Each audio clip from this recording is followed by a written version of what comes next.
Welcome back to Melon Kitchen. My name is Carissa, and today I'm going to be showing you how to make an easy white bean chili.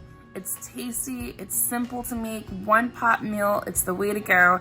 I'm so excited to bring this to you guys today. Let's jump right in. So when I was shopping for this meal, I actually wanted to get some pinto beans or even black beans, but it's quarantine time and so my store didn't have those. So I went with these white navy beans, and they're going to still be very tasty in this dish. It's a one pot meal, and this pan, you might have noticed it only has one handle here. It's an older pan. It's actually from my grandma's kitchen, and it's my favorite pan. There's many meals that were made in this pot that she made for us, and it's just great memories. So we're going to be adding in 4 cloves of fresh pressed garlic here, and I love garlic, so lots of it is good. And then I'm going to be adding in a small chopped yellow onion, and you can take out the onion if you don't want to, but it really adds a great flavor. I'm going to add in a couple serranos for a little heat. And what I like to do with my meat is I like to buy ground beef in bulk, pre-season it with just some salt and pepper, sometimes some onion, and I make these freezer packs. And so I divide the meat out into these Ziploc bags, and so when they're already cooked when they come out of the bag. It's a great time saver, I think, at least for me anyway.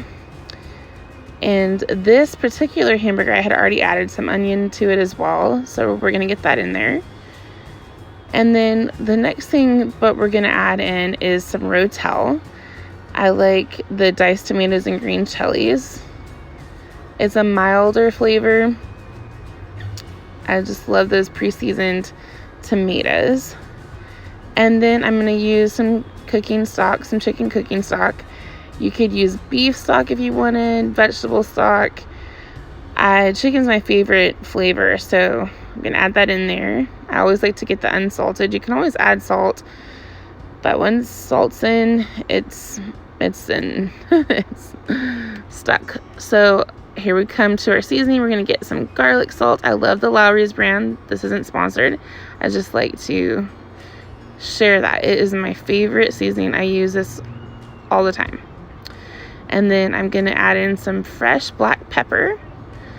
And this is just a stronger flavor, bigger flakes than the regular ground pepper, of course. And then also a little Himalayan salt. It adds in just a really nice saltiness.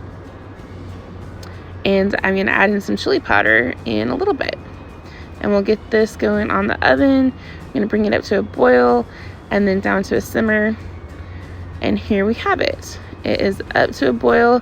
You really want to watch this about every 20 minutes, half hour, to just make sure you have enough liquid in your pan.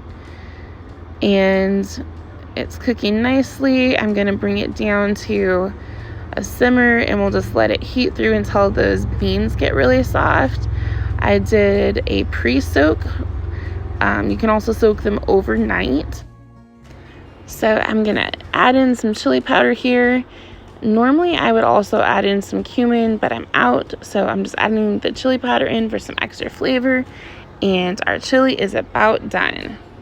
To really get a great flavor in chili, you need time for the seasonings to all really come together.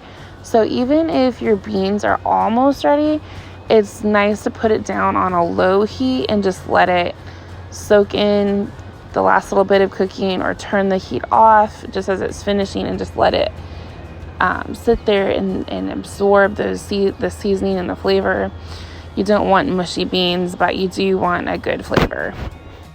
I hope that you'll give this recipe a try and let me know what your thoughts are on it in the comment section if you do try it, or tag me on Instagram if you enjoyed this video. Be sure to give it a thumbs up and consider subscribing if you haven't yet for more great recipes here at Melon Kitchen. It's comfort food with a side of healthy, and I can't wait to see you guys in our next video.